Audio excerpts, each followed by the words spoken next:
اگر اگلی عالمی جنگ میزائلوں سے نہیں بلکہ الگورتھم سے لڑی جائے تو کیا ہوگا؟ جنگ کسی میدان میں نہیں بلکہ آپ کے ڈیوائسز، آپ کے اے آئی اور آپ کے ڈیٹا کے اندر ہو رہی ہو۔ اوپن اے آئی اور ڈیپ سیک کے درمیان نیا تنازع اس نوعیت کی اس دور کی سب سے خطرناک ٹیک وار کو پھر سے بھڑکا رہا ہے۔ ان اے dramatic twist in a I Irina, open A آئی نے چائنا کے ڈیپ سیک پر الزام لگایا ہے کہ وہ غیر مناسب طریقے سے اپنی chat G P T technology کو ڈسٹلیشن نامی طریقے کے ذریعے نقل کر رہا ہے، جہاں ایک اے آئی ماڈل کو دوسرے سے آؤٹ پٹ استعمال کرتے ہوئے تربیت دی جاتی ہے۔ The irony is that open A I کو خود متعدد مقدمات کا سامنا ہے۔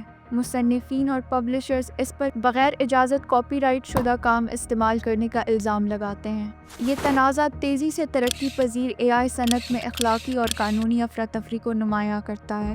But beyond copyright battles, there is a deeper brewing, a war over the very foundation of AI, semiconductor chips۔ یہی وجہ ہے کہ سیمی کنڈکٹر چپس کی جنگ صرف کاپی رائٹ یا معاشی مقابلے کی بات نہیں، یہ اصل میں ٹیکنالوجی پر غلبہ حاصل کرنے کی جنگ ہے۔ امریکہ چپ ڈیزائن میں سبقت رکھتا ہے، جہاں اے ایم ڈی، انویڈیا اور انٹل جیسی بڑی کمپنیاں میدان میں ہیں، جبکہ مینوفیکچرنگ کا کنٹرول تائیوان کی ٹی ایس ایم سی اور ساؤتھ کوریا کی سیمسانگ کے پاس ہے۔ چائنا کی اے آئی ترقی کو روکنے کے لیے امریکہ نے جدید ترین اے آئی چپس کی برآمد پر سخت پابندیاں عائد کر دی ہیں، جس سے بیجنگ کی ان ٹیکنالوجیز تک رسائی تقریباً ناممکن بنا دی گئی ہے، جو اے آئی میں بڑی پیش رفت کا سبب بنتی ہے۔ لیکن چائنا پیچھے ہٹنے والا نہیں۔ بیجنگ اربوں ڈالر کی سرمایہ کاری کے ساتھ اپنی مقامی چپ انڈسٹری کو فروغ دے رہا ہے، تاکہ مغربی انحصار سے مکمل آزادی حاصل کر سکے۔ جو ملک سب سے جدید چپس پر کنٹرول حاصل کرے گا، وہی اے آئی، ملٹری پاور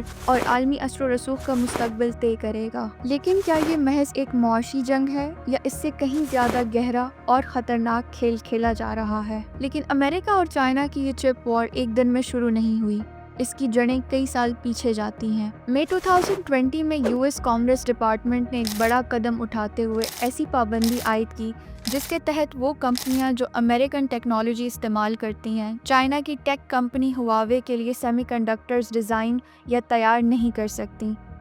قومی سلامتی کے خدشات کو بنیاد بنا کر کیے گئے اس اقدام نے تائیوان کی ٹی ایس ایم سی کو مجبور کر دیا کہ وہ ہواوے کے لیے نئے آرڈرز لینا بند کر دے، جس سے چائنا کی سیمی کنڈکٹر انڈسٹری کو زبردست جھٹکا لگا۔ اس پابندی کا نتیجہ یہ نکلا کہ ہواوے کے پروفٹس میں شدید کمی آئی، اور چائنا نے ریئلائز کیا کہ غیر ملکی چپ میکرز پر انحصار کرنے کی قیمت کیا ہو سکتی ہے۔ یہی لمحہ تھا جب امریکہ نے محسوس کیا کہ یہ محض اکنامک دباؤ کا مسئلہ نہیں، بلکہ سیمی کنڈکٹر انڈسٹری قومی سلامتی کا سوال بن چکی ہے۔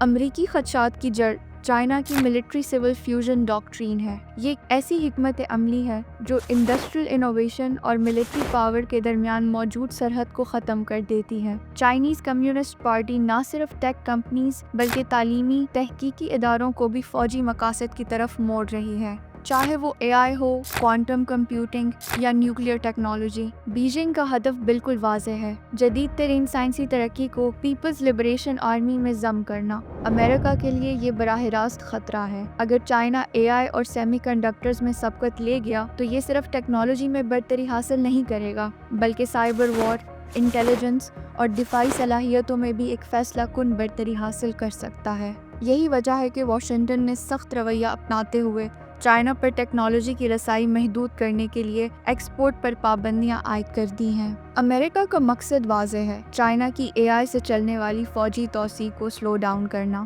اور ٹیکنالوجی میں اپنی برتری برقرار رکھنا۔ لیکن دوسری طرف چائنا پر الزام ہے کہ وہ کسی بھی ممکنہ طریقے سے غیر ملکی ٹیکنالوجی حاصل کرنے کی کوشش کر رہا ہے۔ اس کے باوجود بیجنگ پیچھے ہٹنے کو تیار نہیں۔ یہ ایک تیز رفتار مقابلہ ہے جہاں داؤ انتہائی بلند ہے، اور جو بھی اس دور میں سبقت لے گیا وہ مستقبل کی عالمی طاقت کا تعین کرے گا۔ یہی وجہ ہے کہ یہ مقابلہ محض تجارتی برتری کی جنگ نہیں بلکہ ایک عالمی طاقت کے توازن کا سوال بن چکا ہے، کیونکہ جو چپس پر قابض ہوگا وہی اے آئی پر حکمرانی کرے گا۔ اے آئی چپس صرف طاقتور نہیں بلکہ یہ اسٹریٹجک اثاثہ بھی ہیں۔ یہ روایتی پروسیسرز کے مقابلے میں ہزاروں گنا تیزی سے کمپلیکس الگورتھمز کو پروسیس کرتے ہیں، جس کی وجہ سے جدید اے آئی ماڈلز کی تربیت کے لیے یہ ناگزیر ہو چکے ہیں۔ ان چپس کے بغیر اے آئی کی ترقی رک جائے گی۔ پہلے ہی ایک جدید اے آئی ماڈل کی تربیت پر کروڑوں ڈالر خرچ ہوتے ہیں اور اسے مکمل ہونے میں کئی ہفتے لگتے ہیں۔